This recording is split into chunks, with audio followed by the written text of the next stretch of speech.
হরে কৃষ্ণ বন্ধুরা, রাধে রাধে। তো সকলকে জানাই কৃষ্ণময় শুভ সন্ধ্যার অনেক অনেক শুভেচ্ছা এবং ভালোবাসা। তো বন্ধুরা দেখো, আমি একটু সাজুগুজু করে নিয়েছি, কারণ আমি বিউটি পার্লারে যাই হেয়ার ফ্ল্যাগ করতে। তো আজকে নিজে নিজেই বাড়িতে করেছি। কেমন হয়েছে অবশ্যই কমেন্টে জানিও। সেরকম ভালোভাবে পারি না, তবে একটু চেষ্টা করলাম। যাই হোক, পার্লারে যাওয়ার সময় হয়নি, ওই জন্য কিন্তু বাড়িতে একটু হেয়ার ফ্ল্যাগ করে নিলাম আমি।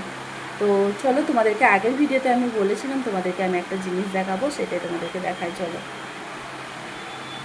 এখানে আমাদের একটা ভূত বসে আছে, দেখতেই পাচ্ছ ঢাকা নিয়ে। আর এই যে দেখাই তোমাদেরকে, চলো। এই পর্দাটা কে কে চেনে অবশ্যই কমেন্টে করবে। এই যে এটা ছিল দরজার পর্দা, আর ওইটা ছিল জানালার। তো এখানে দরজা জানলাগুলো একটু ছোট ছোট, ওই জন্যে কিন্তু আমি এখানে তোমার সানসেটের মধ্যে পর্দাটা সেলাই করে আজকে লাগিয়েছি। কেমন হয়েছে অবশ্যই কিন্তু কমেন্ট করে জানিও। আর আমি কিন্তু পেরেক পিটাইনি, কারণ পরের বাড়িতে মানে পেরেক না পেটানোটাই ভালো। আমি অনলাইন থেকে যে পেরেকগুলো পাওয়া যায় সেগুলোকে অর্ডার দিয়েছিলাম, সেগুলোই লাগিয়েছি। আর এই যে দেখো কেন লাগিয়েছি সেটা বলি। এই যে আয়নার সামনে যখন আমি এখানে দাঁড়িয়ে দাঁড়িয়ে ভিডিও করি বা ছবি তুলি, তখন কিন্তু উপরে সব কিছু দেখা যায়। আর আমি এমনিতে একটু ঘর সাজাতে খুবই ভালোবাসি, ওই জন্যে ভাবলাম যে একটু সাজুগুজু থাকলে বেশ ভালোই লাগে ঘরটা দেখতে। আর সামনে ওই বস্তাতে যে জিনিসগুলো ভরা থাকে সেগুলো যদি দেখতে পাওয়া যায় তাহলে কিন্তু অতটা ভালো লাগে না। তাই এইভাবে যখন ভিডিও করি বা ছবি তুলি, তখন কিন্তু সমস্ত জিনিসপত্র তোমার দেখা যায়। ওই জন্যে কিন্তু এই দুটোকে আমি লাগিয়ে দিয়েছি। আর এই দেখো, আমাদের রথ কিন্তু একদম পুরো কমপ্লিট হয়ে গেছে। এবার কিন্তু যোগদাদাকে এখানে বসানোর পালা। কালকে বসবে, কালকে মানে ইয়ে করা হবে, শুদ্ধ করা হবে রথটাকে। তারপরে কিন্তু যোগদাদাকে বসানো হবে এখানে।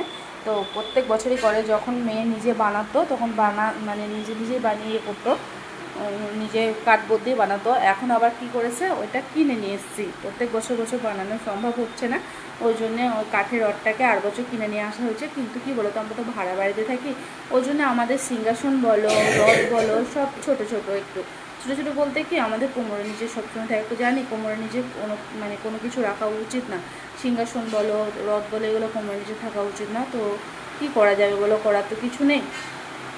তো তার জন্য কিন্তু ছোটো ছোটো হয়েছে, ভাড়া বাড়িতে আছি। জানি না নিজের বাড়ি ভবিষ্যতে হবে নাকি, কোনো দিন যদি নিতাই চাই অবশ্যই হবে কোনো না কোনো একদিন। তো কী আর বলবো, আর কিছু বলার নেই। তো চলো দেখো আমি কতটা ঘেমে গেছি। দেখো পাখা চলছে, তার মধ্যেও কিন্তু ঘেমে গেছি। প্রচণ্ড ঘাম হয় আমার, বুঝতেই পারছো এতটা ঘামি। আমার মা বলছে, আমার মা নার্ভাস, তাই বলছে। একটা করে 5 থেকে ফোন কাটে কিন্তু। ও নার্ভাস আছি তাই বলছে। তো যাই হোক, চলো আর কি বলবো, এখন একটু ছাদে থেকে ঘুরে আসি। আর নিচে থাকবো না, অনেকটাই গরম করছে। আর জানালাগুলো রাস্তার ধারে বলে জানালাগুলো খুলতে পারছি না।